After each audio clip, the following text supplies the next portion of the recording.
Senin 5 April tahun 2004, 11 orang asing akan datang menuju kota Stavanger dengan menyamar sebagai anggota SWAT untuk merampok kantor Nokas, sebuah kantor jasa pengamanan bagi transportasi uang. Ceritanya sendiri bergulir dari jam 3 subuh sampai jam setengah 9 pagi. Hari itu adalah H-1 menjelang hari Paskah, namun para pegawai Nokas tetap datang ke kantornya. Kebetulan masih ada cadangan uang yang masih harus mereka kirim. Seperti menjelang hari Lebaran di negara kita, di sana pun warganya habis-habisan belanja ketika menghadapi hari Paskah. Oleh karenanya, cash pun jadi menggunung dan kantor transport uang terpaksa harus melakukan kerja lembur. Hari itu di jam 3 subuh tersebut, para perampok yang berposisi 14 km di luar kota Stavanger mulai bersiap untuk melakukan operasi pagi itu. Perampok-perampok necis ini masih sempat mandi agar mereka bisa segar dalam melakukan aksinya. Mereka semua terlihat santai, seakan-akan sudah bisa mengendalikan situasi. Skuad rampok ini memakai seragam yang sama dalam penyamarannya sebagai anggota SWAT. Setelah semuanya siap, mereka pun langsung berangkat keluar dari losmen tempat mereka menginap. Mereka kemudian tiba di meeting point yang pertama, bertemu dengan rombongan kedua yang camping di lokasi itu. David Tosca, sang pimpinan regu, menjelaskan prosedur yang harus mereka jalankan. Mereka nantinya akan masuk dengan mendobrak jendela belakang dan langsung menjarah uang-uang yang ada di lemari penyimpanan. Tosca memprediksi bahwa kerjaan mereka harusnya kelar dalam waktu 8 menit saja. Tidak akan sempat terjadi pertempuran melawan polisi karena mereka pasti sudah keburu kabur ketika polisi tiba di TKP. Jika berhasil, operasi itu akan menjadi aksi perampokan terbesar di wilayah Skandinavia. Sebelum lanjut menuju Stavanger, mereka pun terlebih dahulu mengumpulkan barang yang mereka bawa untuk menginap. Semua nantinya akan mereka bakar agar tidak meninggalkan satupun jejak.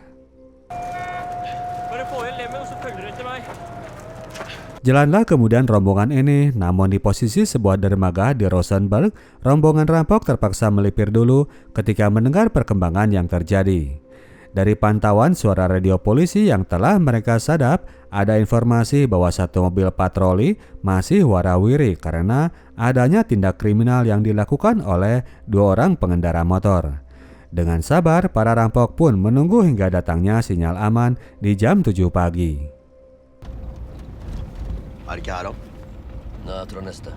1 jam sebelumnya di jam 6 pagi, Kapten Arne, kepala polisi kota itu, tiba di kantornya yang berjarak cuma 750 meter dari kantor Nokas. Karena ledeng di rumah lagi nggak ngocor, maka Pak Polisi pun numpang mandi di toilet kantor. Setelah itu ia pun mengecek kondisi di ruang surveillance. Tidak ada yang istimewa selain dari adanya laporan bahwa CCTV kantor Nokas kembali jeprut seperti sebelumnya. Masuk ke ruang kantor, Pak Kepala ternyata telah mendapatkan laporan bahwa wilayah Norwegia Selatan sedang mengalami ancaman perampokan terhadap kantor transportasi uang. Pak Kapten jadi khawatir jangan-jangan kantor Nokas di kota mereka yang akan menjadi target. Karena personel lagi tipis di momen liburan itu, maka ia pun meminta petugas yang ada agar per jamnya mereka ngecek kondisi kantor itu. Setelah membekali diri dengan peralatan lengkap, para polisi patroli ini pun segera bergerak untuk menjalankan tugas hariannya. Hari itu dengan tugas khusus untuk per tiap jam harus lewat kantor Nokas. Secara kebetulan, mobil yang dikendarai oleh polisi yang bernama Holland ini tepat berada di depan mobil para rampok yang baru tiba di dalam kota. Para polisi ini masih pada belum sadar dengan apa yang akan terjadi. Alih-alih perampokan, para polisi ini malah mendapatkan laporan soal pendobrakan yang dilakukan di sebuah sekolah TK. Mereka pun segera bergerak menuju lokasi itu, sementara para rampok sendiri bergerak menuju meeting point yang terakhir, yaitu di lokasi yang berjarak 200 meter dari kantor Nokas. Di sini bergabung lagi beberapa anggota lain yang mana mereka pun menyetorkan barang-barang pribadi yang nantinya hendak mereka bakar. Pantolan dari grup ini bernama Axel, yang mana dia ini sedang sakit kanker namun memaksakan diri untuk ikut dalam operasi itu.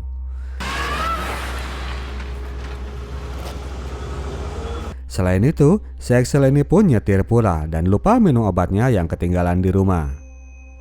Pukul 8 paginya, para anggota rampok telah tiba di gereja sebelah gedung Nokas. Suasana lagi sepi, maka mereka pun leluasa masuk gereja untuk menerobos ke bagian belakang kantor Nokas. Tanpa tereng aling-aling, mereka pun langsung menghajar kaca jendela kantor itu. Sementara operasi sedang dilakukan di lokasi TKP, rombongan lain kemudian membawa truknya ke samping kantor polisi. Mereka pun berhenti dan melakukan pembakaran terhadap truk itu di jalur keluar lapangan parkir kantor polisi tersebut, lalu cabut dari lokasi. Sebelumnya, mereka sempat melempar bom asap ke depan pintu gedungnya.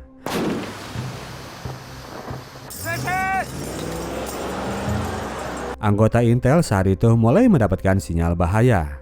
Mereka harus langsung bergerak, namun ternyata laju mereka terhalangi oleh truk yang sedang terbakar tadi. Para rampok ternyata sengaja membakar truk itu di jalur tersebut untuk menghalangi gerak polisi. Karena jalur keluar terhalang, seorang anggota yang bernama Fred Serling kemudian inisiatif untuk keluar dengan membawa sepeda. Di kantor Nokas ternyata aksi pendobrakan itu masih terjadi dan para rampok belum berhasil masuk ke dalam gedung. Para pegawai yang rata-rata terdiri dari mbak-mbak masih bisa masuk ke dalam elevator dan naik ke lantai atas beserta tumpukan uang yang sedang mereka urus. Di sana mereka bergabung dengan pegawai lain dan mulai meminta pertolongan.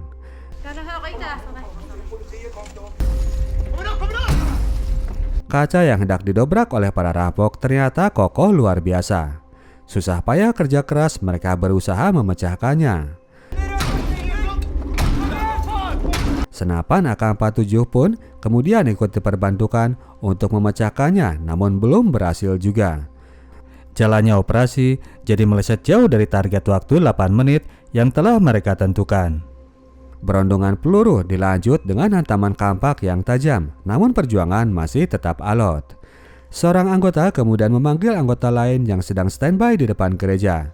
Orang itu pun kemudian masuk untuk memberondong kaca jendela yang bandel itu dengan senapan mesin yang sedang ia pegang. Sementara proses perundungan terhadap kaca jendela masih terjadi, para pegawai Nokas dengan menggunakan tangga darurat mencoba keluar lewat jalan samping. Meskipun ngeri-ngeri, akhirnya mereka pun berhasil keluar dari gedung tersebut.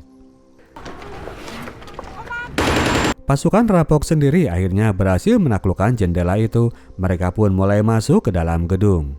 Sementara itu suasana di kantor polisi masih kalang kabut.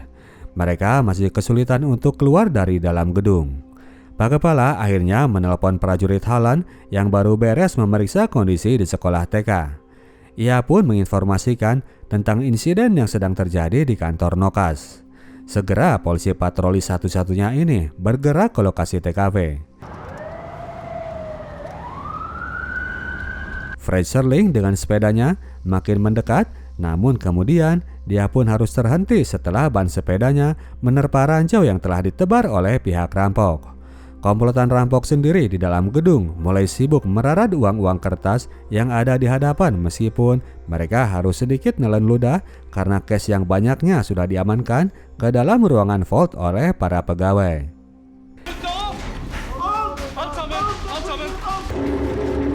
Mr. Halan dan rekan sudah tiba di lokasi, namun mereka tidak bisa mendekat karena dihadang oleh 2 orang yang mereka kira sebagai anggota SWAT. Mereka pun kemudian melipir ke samping gedung dan bertemu dengan para pegawai Nokas yang masih bingung hendak pergi kemana. Para pegawai ini pada takut didor oleh anggota SWAT gadungan itu. Dari merekalah kemudian Mr. Halan tahu bahwa anggota SWAT tadi ternyata adalah kawanan dari para rampok. Dia pun kemudian bersama rekan mulai menyisir lokasi TKP. Mr. Halan sekalian dia menyisir TKP, dia berusaha mencoba mengevakuasi penduduk yang masih ada di sekitar. Kini kedua belah pihak yang berseberangan mulai saling mengamati pergerakan masing-masing. Sementara itu di kantor polisi, para anggota sudah mulai bisa bergerak karena api sudah berhasil dipadamkan oleh petugas damkar. Fred Serling dengan sepedanya yang kempes tetap memaksakan lanjut dan berhenti di luar areal gereja. Para perampok sendiri masih berada di dalam. Mereka masih penasaran dengan uang yang berada di dalam ruang penyimpanan. Namun pintu vault itu kokohnya nggak kaleng-kaleng. Usaha apapun yang mereka lakukan berakhir sia-sia. Para penjaga di luar mengamati posisi anggota polisi yang jumlahnya cuma berdua saja. Maka dari itu salah seorang di antaranya langsung bergerak ke arah samping mencoba untuk mencari angle bidikan terhadap salah seorangnya. Dengan samarannya sebagai anggota SWAT, dia berusaha menggunakan warga sebagai perisai hidup. Fred yang tiba di TKP dengan jalan kaki mencoba menyusup lewat jalan belakang. Dia mengusir para warga, menyuruh mereka agar menjauh dari TKP. Tidak sadar bahwa di antara kumpulan warga itu ada seorang anggota SWAT KW. Fred pun akhirnya malah tertodong dan tak berdaya. Polisi sendiri masih dikagumkan oleh datangnya sebuah bus yang menghalangi pandangan mereka terhadap para rampok. Mereka memutuskan untuk ambil tembakan jika dirasa menemukan targetnya.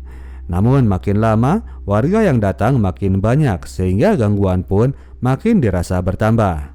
Warga sendiri belum mengerti dengan apa yang sedang terjadi. Polos saja kepada kaum rampok, mereka bilang permisi. Ketika area mulai clear, saat itulah Mr. Holland melepas tembakan dan terkena kaki seorang perampok. Dimulailah aksi tembak-menembak itu. Para perampok kini mulai membalas tembakan para polisi.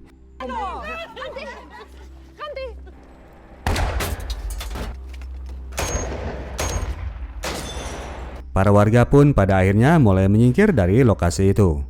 Namun kemudian datang seorang warga bersepeda yang dengan polosnya menghampiri lokasi para rampok sedang berposisi. Orang ini menyangka sedang dilakukan acara latihan tempur, maka dari itu ia pun nurut saja ketika disuruh tiarap oleh para rampok. Gak sadar ia telah sukarela membuat dirinya sebagai sandera. Pertempuran kembali terjadi, kini giliran anggota polisi yang posisinya makin terdesak. Mereka kalah dalam hal persenjataan yang digunakan. Di dalam kantor Nokas sendiri, para perampok hampir selesai mengantongi uang yang ada. Mereka pun satu persatu mulai keluar dari dalam gedung Nokas. Digondolah beberapa kantong besar uang lembaran itu dan satu persatu mulai dimasukkan ke dalam mobil. Anggota rampok yang berjaga kini berposisi di depan gerbang pintu gereja, berusaha mendesak pihak polisi. Dua orang anggota intel sudah tiba di lokasi TKP. Memarkir mobilnya agak jauh dari gereja, mereka kemudian diam-diam bergerak menuju lokasi temannya berada. Namun karena suara radio polisi sudah disadap, para rampok pun bisa melacak kedatangan mereka. Langsung anggota rampok ini menghujamkan tembakan untuk memblokade pergerakan musuh. Mr. Holland dan rekan memang posisinya makin terpojokan. Untung datangnya teman dari intel tadi yang akan memberikan mereka dukungan. Suasana pertempuran yang terus terjadi membuat kawan rampok yang berada di dalam mobil jadi merasa cemas. Ia pun mengontak orang yang masih ada di dalam agar segera menyelesaikan operasinya. Orang di dalam memang sudah kelar membungkus uang-uangnya. Masing-masing berbekal satu tas besar, mereka semua keluar dari gedung Nokas. Menyambut datangnya Kapten Arne dengan mobil patrolinya, seorang rampok terus menembaki mobil polisi itu agar tidak terus mendekat. Sang rampok terus menembaknya hingga mobil tersebut terpaksa mundur dan berhimpitan dengan sebuah truk hijau di belakang. Mobil polisi ini pun jadi terjebak dan tidak bisa mundur lebih jauh lagi. Fokus dengan mobil polisi di depan, penjaga ini melupakan tawanan di dekatnya. Fred Serling memanfaatkan momen ketika sang rampok meloding lagi pelurunya. Ia pun kabur dan bergabung dengan polisi lain di balik bangunan H&M. Saat itu para rekan di belakang sudah kelar dengan kegiatan angkut-mengangkut, maka dari itu si penjaga ini pun mulai dipanggil untuk segera merapat bersama mereka. Kawanan rampok sudah siap untuk melarikan diri.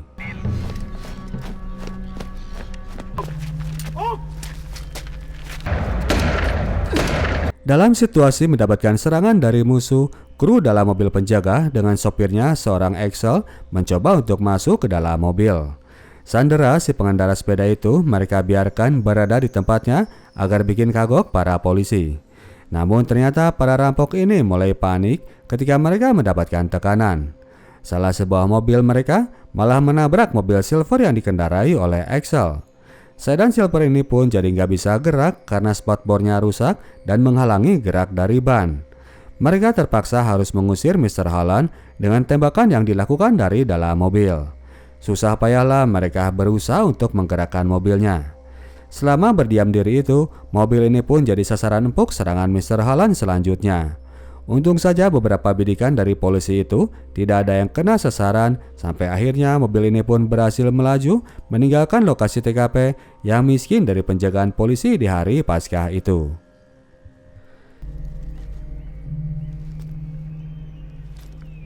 Satu orang korban yang kemudian diketahui adalah Pak Kepala Polisi Arne Sigve Klungland. Rupanya begitu tadi mobilnya nggak bisa mundur lagi karena terhalang oleh bus, ia jadi target empuk senjata mesin yang terus ditembakkan oleh Kjell Ahri Suman.